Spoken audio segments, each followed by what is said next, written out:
Hi, welcome to physics class. ഇന്ന് നമ്മൾ എടുക്കാൻ പോകുന്നത് പുതിയൊരു ടോപ്പിക്കാണ്. Safety measures in house hold electrification. അതായത് ഗൃഹ വൈദ്യുതീകരണ സർക്യൂട്ടുകളിൽ ഉപയോഗിക്കുന്ന സുരക്ഷാ സംവിധാനങ്ങൾ. നമുക്കറിയാം, നമ്മുടെ വീടുകളിലൊക്കെ കറണ്ട് ഉപയോഗിക്കുന്നുണ്ട്. ഇലക്ട്രിക് കറണ്ട് നമ്മൾ ഉപയോഗിക്കുന്ന ആളുകളാണ് അല്ലെ. നമുക്ക് ഇലക്ട്രിക് കറണ്ട് ഇല്ലാത്ത ഒരു ദിവസത്തെ കുറിച്ച് നമുക്ക് ചിന്തിക്കാൻ പോലും കഴിയില്ല. ഒരു മിനിറ്റ് കറണ്ട് പോയാൽ അല്ലെങ്കിൽ ഒരു അരമണിക്കൂർ നേരം കറണ്ട് പോയാൽ നമുക്ക് ഒരുപാട് ബുദ്ധിമുട്ടുകൾ അതുപോലെയാണ്. കാരണം ഇപ്പൊ ഒരു ഫാക്ടറി ആണെങ്കിൽ അതിന്റെ പ്രവർത്തനം നിലക്കും. അതുപോലെ തന്നെ നമ്മുടെ വീടുകളിലാണെങ്കിൽ ഇപ്പൊ ചൂടുകാലത്തൊക്കെ ആണെങ്കിൽ നമ്മൾ ആകെ വേർതിരിച്ച് അപ്പൊ നമുക്ക് കറണ്ട് ഇല്ലാത്ത ഒരു സാഹചര്യത്തെ കുറിച്ച് നമുക്ക് ഒരിക്കലും ചിന്തിക്കാൻ കഴിയുന്നില്ല. കാരണം നമ്മൾ അത്രയും ഉപയോഗമുള്ള ഒരു ഊർജ രൂപമാണ് അല്ലെങ്കിൽ ഒരു എനർജി സോഴ്സ് ആണ് ഇലക്ട്രിക് കറണ്ട്.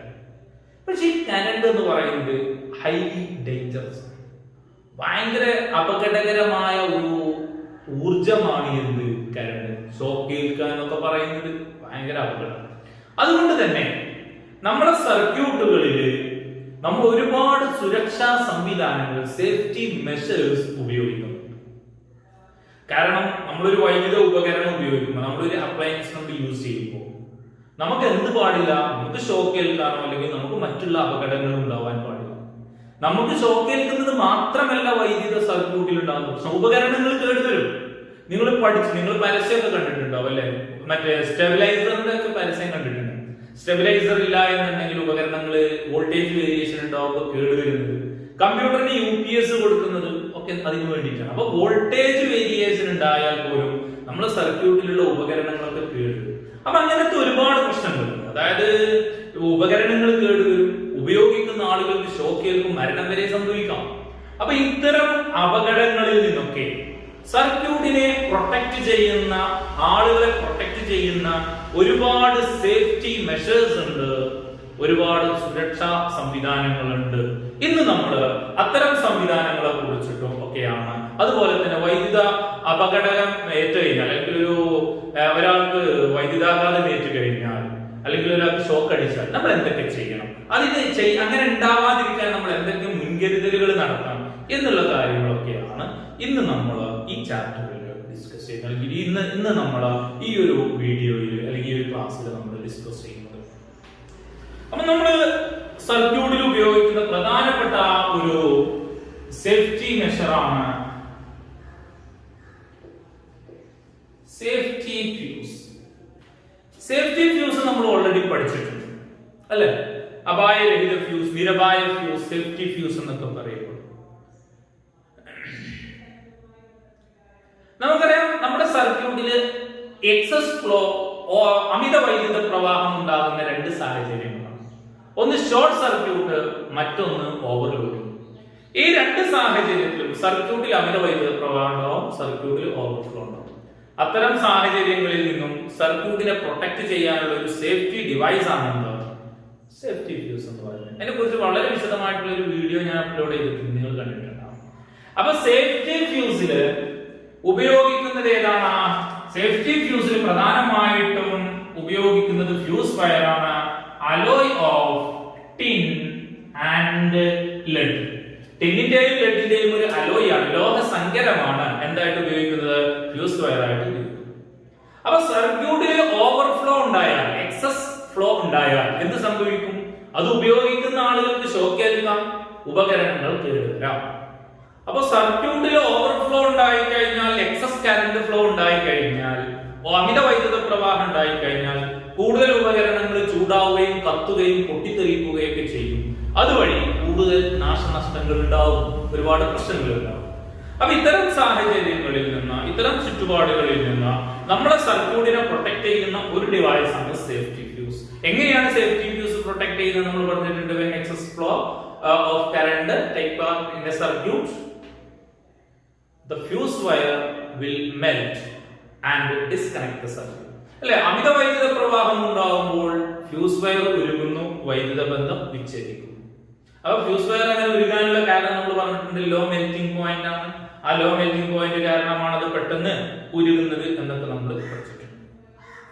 അപ്പൊ നമ്മൾ ഈ ഫ്യൂസ് വയർ ഉരുകി കഴിഞ്ഞാൽ പിന്നെ നമ്മൾ എന്ത് ചെയ്യും? അപ്പൊ ഈ ഫ്യൂസ് വയർ ഉരുകി കഴിഞ്ഞാൽ നമ്മൾ എന്താ ചെയ്യാം? ഫ്യൂസ് വയർ മെൽറ്റ് ചെയ്ത് കഴിഞ്ഞാൽ നമ്മൾ വീണ്ടും സർക്യൂട്ടിന്റെ പ്രശ്നം എവിടെയാണെന്ന് നമ്മൾ കണ്ടെത്തും, പ്രോബ്ലം കണ്ടെത്തും, അത് റെക്ടിഫൈ ചെയ്യുന്നതും എന്നിട്ട് വീണ്ടും സ്യൂട്ടബിൾ ആംബിയറേജ് ഉള്ള അനുയോജ്യമായ ആംബിയറേജ് ഉള്ള ഒരു ഫ്യൂസ് കെട്ടി വീണ്ടും നമ്മൾ തകരാറ് പരിഹരിക്കുക ചെയ്യും. അടുത്തതാണ് MCB. is a very important.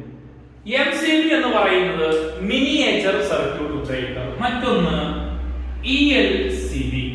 ELCB-യുടെ പേരാണ് earth leakage circuit breaker. MCB, ELCB. അപ്പൊ MCB എന്ന് പറയുന്നത് എന്താണ്?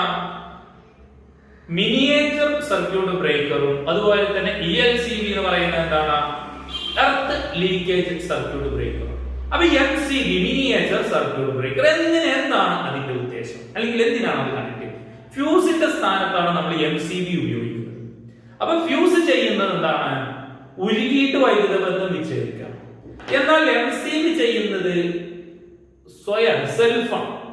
അപ്പൊ സ്വന്തമായിട്ട് അമിത വൈദ്യുത പ്രവാഹം ഉണ്ടാകുമ്പോൾ ഇതിന് മനസ്സിലാവുകയും അതുവഴി ഈ സ്വിച്ച് ഓട്ടോമാറ്റിക് ആയിട്ട് അങ്ങ് ഓഫ് ആവുക ചെയ്യാം MCB. അപ്പൊ MCB എന്ന് പറയുന്നത് ഓട്ടോമാറ്റിക് ആണ്, അത് ഓഫ് ആവും. പിന്നെ നമ്മൾ തകരാറ്, അപ്പൊ MCB ഓഫ് ആയാൽ നമുക്ക് മനസ്സിലാവും ഫ്യൂസിന്റെ അത്ര പ്രശ്നമില്ല. ഫ്യൂസ് ആകുമ്പോൾ നമ്മൾ ഊരണം, അത് അഴിച്ചു നോക്കണം, നമുക്ക് ഷോക്ക് ഏൽക്കാനുള്ള സാധ്യത കൂടുതലാണ്. MCBക്ക് പ്രശ്നമില്ല, ആ ബ്രേക്കർ അങ്ങ് താഴും. നമ്മൾ പിന്നെ തകരാറ് പരിഹരിച്ചതിന് ശേഷം അത് പൊന്തിച്ചാൽ മതി, അത് സ്വിച്ച് ഓൺ ചെയ്താൽ മതി, പ്രശ്നം തീരും.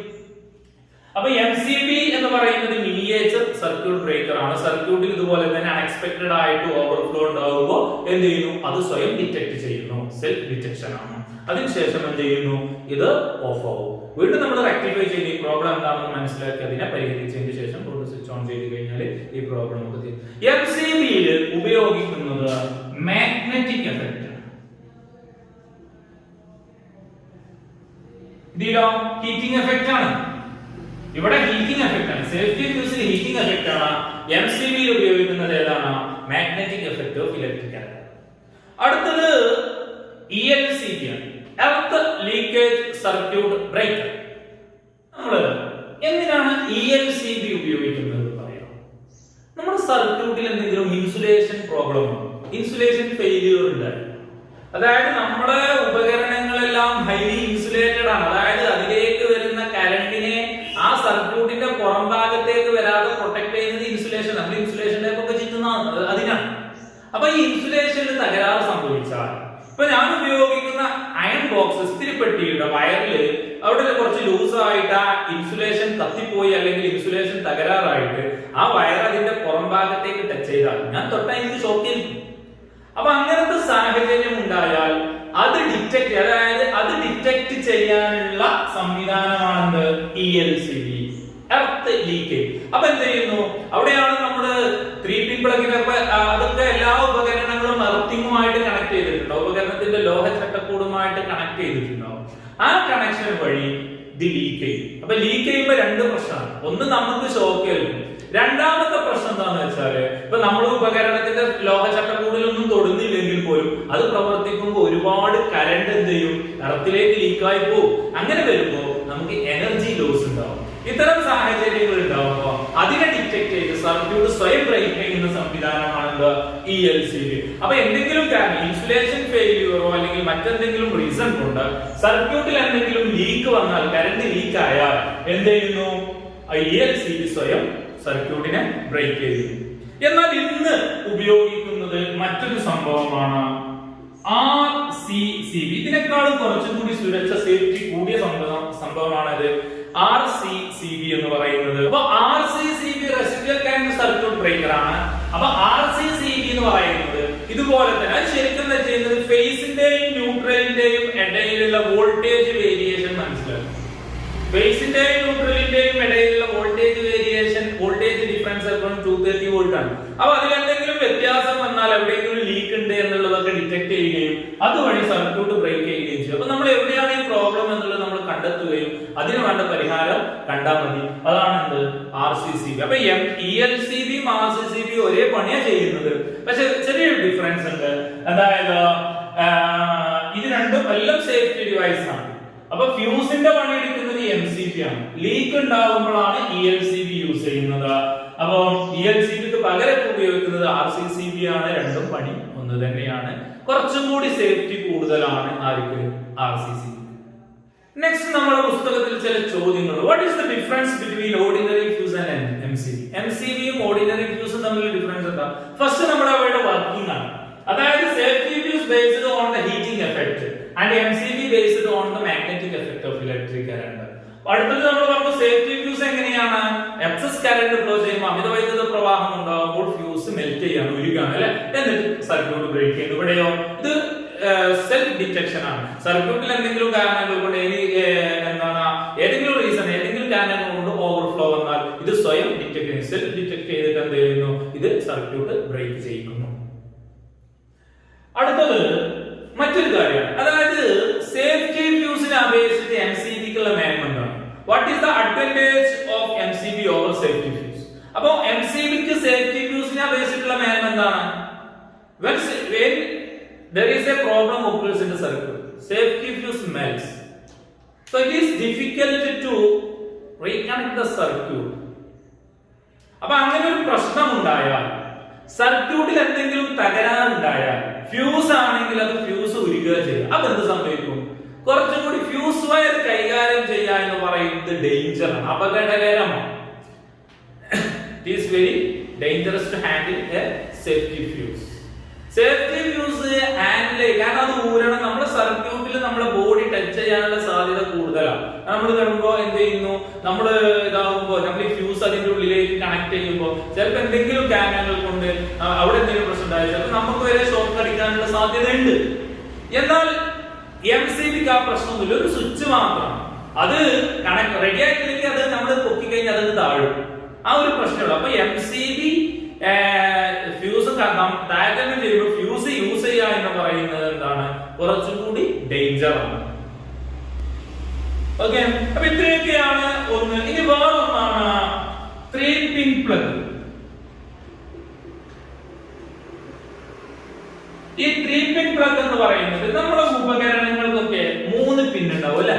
ഒന്ന് ഒരു ഫേസ് ന്യൂട്രൽ, മൂന്നാമത്തെ ഒരു പിൻ ഉണ്ട്. അതേതാണ്? അതാണ് എർത്ത് പിൻ. അത് കുറച്ച് വണ്ണവും നീളവും കൂടുതലായിരിക്കും, വണ്ണം കൂടുതലായിരിക്കും, നീളം കൂടുതലായിരിക്കും. അപ്പൊ അത് എന്തിനാണ് ഉപയോഗിക്കുന്നത് എന്നുള്ളത് നമുക്ക് ഡിസ്കസ് ചെയ്യാം. അപ്പൊ എർത്ത് പിന്ന് സർക്യൂട്ടിലെ സുരക്ഷ സംവിധാനത്തിന് വേണ്ടിയുള്ളതാണ് 3-pin പ്ലഗ്. എന്തിനാണ് 3-pin പ്ലഗ്? അതായത് ഞാൻ 2 ഉപകരണങ്ങൾ നമ്മളെ ഇവിടെ എടുക്കുന്നു. ഒന്ന് വിത്ത് 3-pin പ്ലഗും ഒന്ന് വിത്തൗട്ട് 3-pin പ്ലഗും. ഈ ചിത്രം നിങ്ങൾക്ക് കാണാം. ഈ ചിത്രത്തിൽ ഒരു 3-pin പ്ലഗ് ആണ്, ഒരു ഇസ്തിരിപ്പെട്ടിയുടെ ഹാൻഡ് ബോക്സിന്റെ 3-pin പ്ലഗ്. ആ എർത്ത് പിൻ പച്ചയാണ് എർത്ത് പിൻ. ആ എർത്ത് പിൻ എവിടെ കണക്ട് ചെയ്തിട്ടുള്ളത്? ഉപകരണത്തിന്റെ ബോഡിയുമായിട്ടാണ് കണക്ട് ചെയ്തിട്ടുള്ളത്, ലോഹ ചട്ടക്കൂടുമായിട്ടാണ്, മെറ്റാലിക് ബോഡിയുമായിട്ടാണ് ആര് കണക്ട് ചെയ്തിട്ടുള്ളത്? എർത്ത് വയർ കണക്ട് ചെയ്തിട്ടുള്ളത്. വേറൊന്നും അതില്ലാത്തത് വിചാരിക്കും. ഞാൻ എന്ത് ചെയ്യുന്നു? ഇതില്ലാത്തൊരു ഉപകരണം കണക്ട് ചെയ്യും. അവിടെ നോക്കൂ, ആ ചുവപ്പ് എന്ന് പറയുന്നത്, ആ ചുവപ്പ് നിറം ഏതാണ്? റെഡ് കളർ ഏതാണ്? ഫേസ് ആണ്. അതിലാണ് കറന്റ് ഉണ്ടാവുക. അവിടെ എന്തെങ്കിലും ഒരു തകരാറ് സംഭവിച്ചു, അവിടെ ഇൻസുലേഷനിൽ തകരാറ് സംഭവിച്ചിട്ട് ആ വയർ എന്ത് ചെയ്തു? നമ്മുടെ ബോഡിയുമായി ടച്ച് ചെയ്യും. ഞാൻ ഇസ്തിരി ഇട്ട് കഴിഞ്ഞാൽ എന്ത് സംഭവിക്കും? ഹാൻഡ് ബോക്സ് ഉപയോഗിച്ചത് എനിക്ക് ഷോക്ക് ചെയ്യും. എന്നാൽ 3-pin പ്ലഗ് ഉള്ളതാണ് ഞാൻ യൂസ് ചെയ്യുന്നതൊക്കെ എന്താ സംഭവിക്കാം? അങ്ങനെ ഒരു കറന്റ് ഉണ്ടായാൽ ആ കറന്റ് ഏത് വഴി പുറത്തു പോകും? ആ എർത്ത് പിൻ വഴി പുറത്തേക്ക് പോകും. അപ്പൊ അവിടെ നമ്മൾ 3-pin പ്ലഗ് സർക്യൂട്ടിൽ നമ്മൾ എന്ത് ചെയ്യുന്നുണ്ട്? കണക്ട് ചെയ്യുമ്പോൾ 2 കാര്യങ്ങളാണ് ഉള്ളത്. ഒന്ന്, ആ പിന്നിന് നീളം കൂടുതലാണ്. നീളം കൂടുമ്പോൾ എന്താ? സർക്യൂട്ടിൽ ആദ്യം ഇതിലെ കണക്ഷൻ വരിക. നീളം കൂടുതലല്ലേ ആദ്യം ടച്ച് ചെയ്യും, പിന്നല്ലേ ഫേസ് ന്യൂട്രലോ. അപ്പൊ ഈ ഫേസും ന്യൂട്രലും വരുന്നതിന്റെ മുമ്പ് തന്നെ എർത്തുമായിട്ട് ഉപകരണം കണക്ട് ചെയ്തിട്ടുണ്ടോ? എർത്ത് പിന്നെ നീളം കൂടുതലുള്ളത് കൊണ്ട്. അപ്പൊ സർക്യൂട്ടിൽ ഇത് കണക്ട് ചെയ്യുമ്പോഴേക്ക് കറണ്ട് വരുന്നതിന്റെ മുമ്പ് തന്നെ എന്ത് ചെയ്തിട്ടുണ്ടോ? എർത്തുമായിട്ട് സർക്യൂട്ട് ലിങ്ക് ചെയ്തിട്ടും. അപ്പൊ എന്തെങ്കിലും കറണ്ട് ഉണ്ടെങ്കിൽ കറണ്ട് ഓവർഫ്ലോ ആവാതെ എർത്തിങ് ആയി പോകും. ഒന്ന്. രണ്ടാമത് വണ്ണം കൂടുതൽ എന്തിനാണ്? റെസിസ്റ്റൻസ് കുറക്കാൻ, കൂടുതൽ കറണ്ട് ഫ്ലോ ചെയ്യാൻ വേണ്ടിയിട്ടാണ്. അപ്പൊ ഈ കാര്യങ്ങൾ വളരെ ഇമ്പോർട്ടന്റ് ആണ്, അവിടെ നിങ്ങൾ ഓർത്തിരിക്കുക കേട്ടോ. അപ്പൊ എർത്ത് പിന്നുമായി കണക്ട് ചെയ്യുന്നത് ആരാണ്? ബോഡിയുടെ ഭാഗം, അതായത് ഉപകരണത്തിന്റെ മെറ്റലിക് ബോഡിയാണ്. അപ്ലയൻസ് നമ്മുടെ ഡിവൈസിന്റെ മെറ്റലിക് ബോഡിയാണ്. ഉപകരണത്തിന്റെ ലോഹ ചട്ടക്കൂടുമായിട്ടാണ് എർത്ത് പിന്ന് കണക്ട് ചെയ്യുന്നത്. എർത്ത് പിന്ന് മറ്റുള്ളവരിൽ നിന്ന് ഡിഫറെന്റ് ആണ് അല്ലെ. അത് തിക്കാണ്, ലെങ്ത് കൂടുതലാണ്. എന്താ കാരണം? ലെങ്ത് കൂടാനുള്ള കാരണം എന്താണ്? പെട്ടെന്ന് സർക്യൂട്ടുമായി ഫസ്റ്റ് കണക്ഷൻ വരേണ്ടത് ഒരാള് ഷോക്കൊക്കെ അടിച്ചിട്ട് പിന്നെ എർത്തിങ് നടന്നിട്ട് കാര്യമുണ്ടോ? ഇല്ലല്ലോ. ആദ്യം സർക്യൂട്ടിന് സേഫ്റ്റി, അതിനുശേഷം കറണ്ട്. അതാണ് അതിന്റെ കണക്ക്. ഓക്കെ. നമ്മുടെ വീടുകളിലൊക്കെ AC-യിലും DC-യിലും ഒക്കെ പ്രവർത്തിക്കുന്ന ഒരുപാട് ഉപകരണങ്ങളുണ്ട്. ബാറ്ററിക്ക് പ്രവർത്തിക്കുന്നവ ഒക്കെ നിങ്ങൾക്ക് ലിസ്റ്റ് ചെയ്യാവുന്നതേ ഉള്ളൂ. AC-യെ നമുക്ക് DC ആക്കി മാറ്റാൻ പറ്റും. അതിനെ ഉപയോഗിക്കുന്ന ഉപകരണമാണ് റെക്ടിഫയർ. നിങ്ങളെ പഴയ സിലബസിൽ അതിനെ കുറിച്ചിട്ടൊക്കെ വളരെ വിശദമായിട്ട് തന്നെ പഠിച്ചിരുന്നു. അപ്പൊ അതത്ര ഡീറ്റെയിൽ ആയിട്ടില്ല. റെക്ടിഫിക്കേഷനും കാര്യങ്ങളൊക്കെ ഉണ്ടായിരുന്നു. അപ്പൊ അതൊന്നുമില്ല, അതൊക്കെ കുറെ ഒഴിവാക്കി. അപ്പൊ നമുക്ക് ഇലക്ട്രോണിക്സ് എന്നുള്ളൊരു ഭാഗം ഉണ്ടായിരുന്നു. അപ്പൊ അത് ഇല്ല, അതത്ര ഡീറ്റെയിൽ ആയിട്ടൊന്നുമില്ല. എങ്കിലും എന്താണ് റെക്ടിഫയർ എന്താണെന്നത് നിങ്ങളൊക്കെ അറിഞ്ഞിരിക്കണം. AC DC ആക്കുന്ന ഉപകരണമാണ് റെക്ടിഫയർ. അങ്ങനെ എന്താണ് AC-യുടെ പ്രത്യേകത എന്ന് പറഞ്ഞാല് ട്രാൻസ്മിഷൻ വളരെ ഈസിയാണ്. ഈ ട്രാൻസ്ഫോമർ ഉപയോഗിക്കാൻ പറ്റുന്നത് കൊണ്ട് കറണ്ടിൽ വേരിയേഷൻ വരുത്താൻ വളരെ എളുപ്പമാണ്. കറണ്ട് കുറച്ച് വോൾട്ടേജ് കൂട്ടിയിട്ട് നമ്മൾ പവർ ട്രാൻസ്മിഷൻ പ്രസരണം നമ്മൾ എളുപ്പമാക്കിയിട്ടുണ്ട്. അപ്പൊ അതുകൊണ്ടാണ് AC കൃത്യമായിട്ട് ഉപയോഗിക്കുന്നത്. DC-യേക്കാൾ അപകടം കൂടുതലാണ് AC. പക്ഷെ AC ഉപയോഗിക്കാനുള്ള കാരണം എന്താണ്? Transmission is very easy. അപ്പൊ ഇനി നമ്മൾ എടുക്കുന്നത് വൈദ്യുതാഘാതമാണ്, ഇലക്ട്രിക് ഷോക്ക്. ഞാൻ പറഞ്ഞു AC എന്ന് പറയുന്നത് അത്രയും ഹൈലി ഡേഞ്ചറസ്, വളരെ അപകടകരമായ ഒരു സംഭവമാണ് AC കറണ്ട് എന്ന് പറയുന്നത്. ഓൾട്ടർനേറ്റിംഗ് DC അപേക്ഷിച്ച്. പക്ഷെ നമുക്ക് ഉപയോഗിക്കാനൊക്കെ എളുപ്പമാണ്, കൊണ്ട് ട്രാൻസ്മിഷൻ ഒക്കെ എളുപ്പമാണ് എന്ന് നമുക്ക് പറഞ്ഞു. അപ്പൊ ഈ വൈദ്യുതാഘാതം ഏറ്റു കഴിഞ്ഞാൽ ഒരുപാട് പ്രശ്നങ്ങൾ. ഒരാൾക്ക് ഷോക്ക് ഏറ്റാൽ അയാൾ ചിലപ്പോൾ തളർന്നു പോകും, ചിലപ്പോൾ തലച്ചോറിന് ബാധിച്ച് അയാൾക്ക് അപസ്മാരം ഉണ്ടാവാം, ഡിപ്രഷൻ ഉണ്ടാവാം, അതുപോലെ തന്നെ അമിതമായ ഉത്കണ്ഠ, അതുപോലെ തന്നെ നമ്മൾ പറയും വിഷാദ രോഗം, അങ്ങനെ അന്തമുട്ടിരിക്കുക, ഇങ്ങനെ പല പ്രശ്നങ്ങളുണ്ടാവും. ശരീരത്തിന്റെ ഒരു ഭാഗം തളർന്നു പോകും. പിന്നെ ചെറിയ വോൾട്ടേജ് ഒക്കെ ആണെങ്കിൽ അബോധാവസ്ഥയിലുണ്ടാവും, ചിലപ്പോൾ പിന്നെ തൊട്ടറിയില്ല, അങ്ങനെ കുറെ പ്രശ്നങ്ങളുണ്ട്. കാഴ്ച നഷ്ടപ്പെടും, ചിലപ്പോൾ കേൾവി നഷ്ടപ്പെടും. ഹൈ വോൾട്ടേജ് ആണെങ്കിൽ ആളെന്ന് എന്ത് ചെയ്യുന്നു? കത്തിപ്പോകും, നിന്ന് നിലവുന്ന ആള് കത്തിപ്പോകും. അത്രയും ഡേഞ്ചർ. അപ്പൊ നമ്മളൊരു വൈദ്യുതാഘാതം നമുക്ക് ഷോക്ക് ഏൽക്കാതിരിക്കാൻ നമുക്ക് എന്തൊക്കെ മുൻകരുതലുകൾ എടുക്കാം? അപ്പൊ നിങ്ങൾ നന്നായിട്ട് ടെക്സ്റ്റ് ബുക്ക് ഒന്ന് വായിച്ചു നോക്കണം. അത് നമ്മൾ പ്രിക്കോഷൻസ് ആണ്, മുൻകരുതലുകളാണ്. നമ്മൾ പറഞ്ഞു ഫസ്റ്റ് എയ്ഡ് ഉണ്ട്, മുൻകരുതൽ. അപ്പൊ മുൻകരുതലുകളാണ്. ഒന്ന്, നമ്മൾ നനഞ്ഞ കൈ കൊണ്ട് വൈദ്യുത ഉപകരണങ്ങൾ കൈകാര്യം ചെയ്യും. കാരണം വെള്ളം കറണ്ട് കടത്തി. അപ്പൊ നമ്മൾ കൈ നനഞ്ഞതാണെങ്കിൽ നനഞ്ഞ കൈ കൊണ്ട് ഉപകരണങ്ങൾ പ്രവർത്തിപ്പിക്കാതിരിക്കും. പിന്നെ എപ്പോഴും നമ്മളൊരു ഉപകരണത്തിൽ തൊടുന്നത് അല്ലെങ്കിൽ പ്ലഗിൽ നമ്മൾ വയർ കണക്ട് ചെയ്യുന്നത് അല്ലെങ്കിൽ അത് ഊരുന്നത് എപ്പോഴും സ്വിച്ച് ഓഫ് ചെയ്തതിന്റെ ശേഷം മാത്രമായിരിക്കണം. സ്വിച്ച് ഓൺ ചെയ്തിട്ട് നമ്മൾ കൈയെങ്ങാനും അറിയാതെ തട്ടിക്കഴിഞ്ഞാൽ നമുക്ക് ഷോക്ക് ഏൽക്കാനുള്ള സാധ്യത. പിന്നെ സാധാരണ സോക്കറ്റുകൾ ഉണ്ട് നമ്മുടെ വീടുകളിൽ, റൂമുകളിലൊക്കെ ഉള്ള സോക്കറ്റ് ഉണ്ടാവും, പിൻ. അതിൽ നമ്മൾ പവർ കൂടിയ ഉപകരണങ്ങൾ പ്രവർത്തിപ്പിക്കരുത്. നമ്മുടെ വീട്ടിലെ അടുക്കളയിലൊക്കെ ഉണ്ടാവും പവർ പ്ലഗ്, കുറച്ച് വലിയ പ്ലഗ്, അത് ഉപയോഗിക്കുക അതിനു വേണ്ടിയിട്ട്. കാരണം അതിൽ കറണ്ട് കൂടുതൽ വരും. സാധാരണ നമ്മൾ സാധാരണ പവറുള്ള ഉപകരണങ്ങൾ പ്രവർത്തിക്കും. പിന്നെ കേബിൾ TV ഉണ്ടല്ലോ, കേബിൾ TV വരുന്നതിന്റെ അഡാപ്റ്റർ ഉണ്ടല്ലോ, ആ അഡാപ്റ്ററിന്റെ ഉള്ളിൽ തൊടാൻ പാടില്ല. ഉള്ളിലൊരു കമ്പി ഉണ്ടാവും, തൊടാൻ പാടില്ല. കാരണം എന്താണ്? അഡാപ്റ്ററിന്റെ ഉള്ളിലൂടെ വൈദ്യുതി വരാൻ സാധ്യതയുണ്ട്, കറണ്ട് ഉണ്ടാവും. പിന്നെ വേറൊന്ന്, നമ്മൾ എപ്പോഴും ചെരുപ്പിടുക, പ്രത്യേകിച്ച് റബ്ബർ ചെരുപ്പിടുക ഉപകരണങ്ങൾ പ്രവർത്തിക്കും. അതിന്റെ കാരണം എന്താ വെച്ചാൽ നമ്മുടെ ബോഡി നിലത്ത് ടച്ച് ചെയ്ത് കഴിഞ്ഞാൽ എങ്ങാനും ഷോക്ക് ഏറ്റാൽ കറണ്ട് നമ്മുടെ ശരീരത്തിലൂടെ പ്രവഹിക്കും, ഭൂമിയിലേക്ക്. അപ്പോഴാണ് സർക്യൂട്ട് കംപ്ലീറ്റ്. നമ്മൾ ചെരുപ്പിട്ടാൽ ഭൂമി എർത്തിന്റെ ഇടയിൽ ഒരു ലെയർ വരും, അപ്പൊ കറണ്ട് നമ്മുടെ ബോഡിയിലൂടെ ഫ്ലോ ചെയ്യില്ല, അതോടുകൂടി ഷോക്ക് ഏൽക്കും. പിന്നെ ഈ വൈദ്യുത ലൈനിന്റെ ചുറ്റും പട്ടം പറത്തരുത് എന്ന് പറയാറുണ്ട്. പിന്നെ ടേബിൾ ഫാൻ ഉപയോഗിച്ചിട്ട് തലമുടി ഉണക്കാൻ പാടില്ല. ചില കുട്ടികൾക്ക് ഉണ്ട് സ്വഭാവം, രാവിലെ കുളിച്ചിട്ട് സ്കൂളിലേക്ക് വരുമ്പോൾ തലമുടി ഉണങ്ങാൻ വേണ്ടി, പ്രത്യേകിച്ച് ഗേൾസ് ഒക്കെ ടേബിൾ ഫാനിൽ എത്തും. നമ്മുടെ മുടി മാറിയിട്ട് എന്ത് ചെയ്യും? അതിന്റെ ഉള്ളിലേക്ക് വെള്ളം തെറിക്കൊക്കെ ചെയ്യും. അതിലേക്ക് വെള്ളമൊക്കെ തെറിച്ചിട്ട് എന്ത് ചെയ്യുന്നു? ഷോക്ക് ഏൽക്കാനുള്ള സാധ്യത ഉണ്ട്. പിന്നെ വൈദ്യുത ലൈനിന്റെ അടുത്ത് എന്ത് ചെയ്യാൻ പാടില്ല?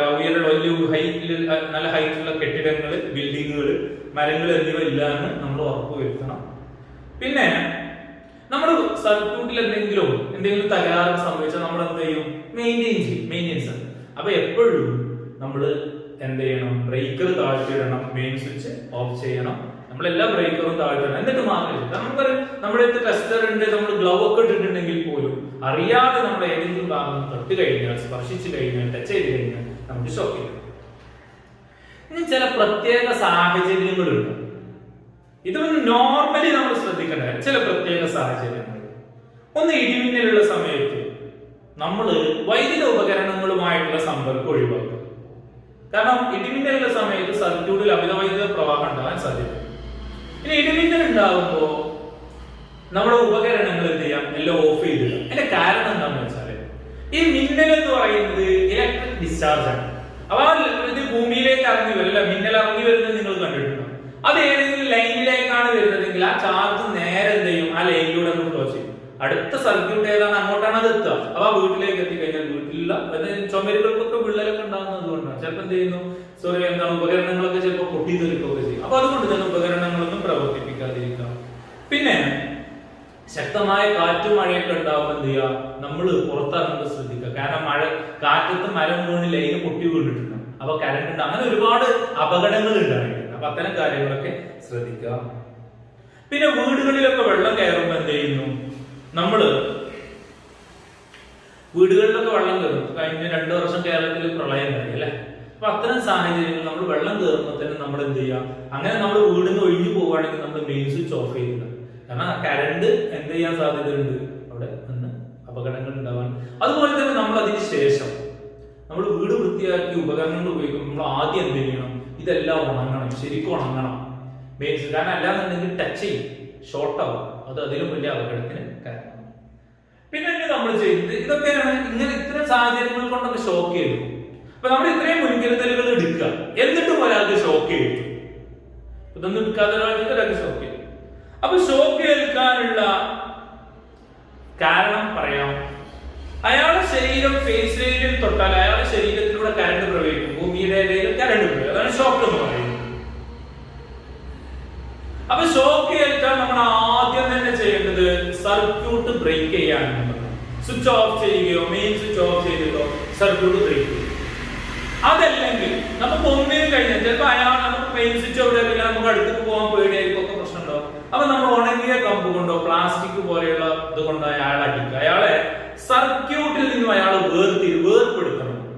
സർക്യൂട്ടിൽ അയാൾ ടച്ച് ചെയ്ത് നിൽക്കുമ്പോൾ ചെയ്യാൻ പറ്റില്ല, സർക്യൂട്ടിൽ നിന്ന് വേർപ്പെടും. അതിന് എന്ത് പണി വേണം, നമുക്ക് കറണ്ട് ഓഫ് ചെയ്താൽ വേർപ്പെടും. അതല്ല എന്നുണ്ടെങ്കിൽ എന്ത് ചെയ്യുന്നു, നമ്മൾ സ്വിച്ച് ഓഫ് ചെയ്യുക, വടിയിട്ട് അടിക്കുകയൊക്കെ ചെയ്യുക, അയാളെ കടത്ത് തെറിച്ചു. അതിനുശേഷം നമ്മൾ എന്ത് ചെയ്യുക, ശരീരം ശക്തിയായിട്ട് തിരുമ്മി ചൂടാക്കുക. കാരണം ഇലക്ട്രിക് ഷോക്ക് ഏറ്റാൽ അയാളുടെ ബോഡി ടെമ്പറേച്ചർ പെട്ടെന്ന് കുറയും. അപ്പൊ രക്തം കട്ട പിടിക്കും, ബ്ലഡ് ക്ലോട്ട് ചെയ്യും. അതോടുകൂടി അയാളെ തലച്ചോർക്ക് രക്തം വരാതെ അയാൾക്ക് മരണം വരാൻ സാധ്യത. അതുകൊണ്ട് തന്നെ ശരീരം പെട്ടെന്ന് ചൂടാക്കുക. ചൂടാക്കുമ്പോൾ എന്ത് ചെയ്യുന്നു, ബ്ലഡിന്റെ വിസ്കോസിറ്റി കുറഞ്ഞ എല്ലാ ഭാഗത്തേക്കും സുഖമായിട്ട് ഫ്ലോ ചെയ്യും. പിന്നെ നമ്മൾ എന്ത് ചെയ്യുന്നു, ആർട്ടിഫിഷ്യൽ റെസ്പിറേഷൻ, കൃത്രിമമായിട്ട് ശ്വാസം കൊടുക്കുക, ആർട്ടിഫിഷ്യൽ ആയിട്ട് കൊടുക്കുക. പിന്നെ എന്ത് ചെയ്യുന്നു, മസിലുകളൊക്കെ എന്ത് ചെയ്തിട്ടുണ്ടാവും, മരവിച്ചിട്ടുണ്ടാവും. അതൊക്കെ നമ്മൾ നന്നായിട്ട് തിരുമ്മി പഴയ പോലെ ആക്കുക. പിന്നെ എന്താണ്, ഹൃദയം പ്രവർത്തിപ്പിക്കണം. നമ്മൾ നെഞ്ചത്ത് ശക്തിയായിട്ട് അടിച്ചിട്ടൊക്കെ നമ്മൾ പ്രഷർ കൊടുത്തിട്ടൊക്കെ ചെയ്യാം. പിന്നെ ആദ്യം തന്നെ ഓടിക്കൊണ്ട് കെട്ടി വലിച്ചിടരുത്, അയാൾ അത് ബ്രേക്ക് ചെയ്ത് ഇത്രയും കാര്യങ്ങളൊക്കെ ചെയ്തിട്ട് അയാൾക്ക് ബോധമൊക്കെ ഉണ്ടെങ്കിൽ ഹോസ്പിറ്റലിലേക്ക് ഉടനെ പോകണം.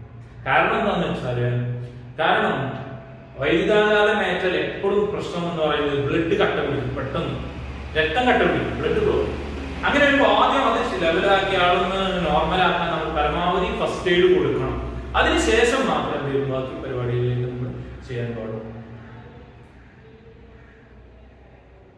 അപ്പോ നമ്മൾ പറഞ്ഞു, ഇലക്ട്രിസിറ്റി എന്ന് പറയുന്നത് അതിന്റെ പ്രൊട്ടക്ഷൻ ഉൽപ്പാദിപ്പിക്കുന്നതിന് തുല്യമാണ് അതിനെ സംരക്ഷിക്കുക.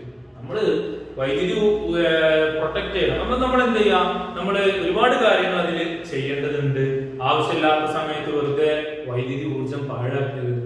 നമ്മൾ കൃത്യമായിട്ട് ആവശ്യത്തിന് വേണ്ടി മാത്രം വൈദ്യുതി ഉപയോഗിക്കുക. അങ്ങനെ ഒരുപാട് കാര്യങ്ങൾ അതിൽ നമ്മൾ ചെയ്യേണ്ടതുണ്ട്. ചിലപ്പോൾ പരീക്ഷയ്ക്ക് ഒരു പോസ്റ്റർ ഉണ്ടാക്കാനൊക്കെ ചിലപ്പോൾ നമ്മളോട് ചോദിക്കും, ഊർജ്ജ സംരക്ഷണവുമായി ബന്ധപ്പെടുത്തി. അപ്പൊ അതൊക്കെ നിങ്ങൾ വേണമെങ്കിലൊന്ന് ജസ്റ്റ് ട്രൈ ചെയ്യും. ഇനി നിങ്ങളുടെ ലാസ്റ്റ് ഒരു ടോപ്പിക് ഉണ്ട്, ഗാർഹിക സർക്യൂട്ട് നിർമ്മാണം. നമ്മുടെ വീട്ടിൽ വൈദ്യുത സർക്യൂട്ട് നിർമ്മാണമാണ്. അപ്പൊ അതിനുള്ള ഉപകരണങ്ങളൊക്കെ നിങ്ങൾക്ക് അതിൽ കാണാൻ, അതിന്റെ പേരും കാര്യങ്ങളൊക്കെ ഉണ്ട്, അതിന്റെ ഉപയോഗങ്ങളും കാര്യങ്ങളൊക്കെ നമുക്ക് ഡിസ്കസ് ചെയ്യാം. അപ്പൊ നമുക്ക് ഇന്നത്തെ ക്ലാസ്സോട് അവസാനിക്കുക. നിങ്ങൾക്ക് മനസ്സിലായെന്ന് വിചാരിക്കുന്നു. Okay, thank you. See you in the next class.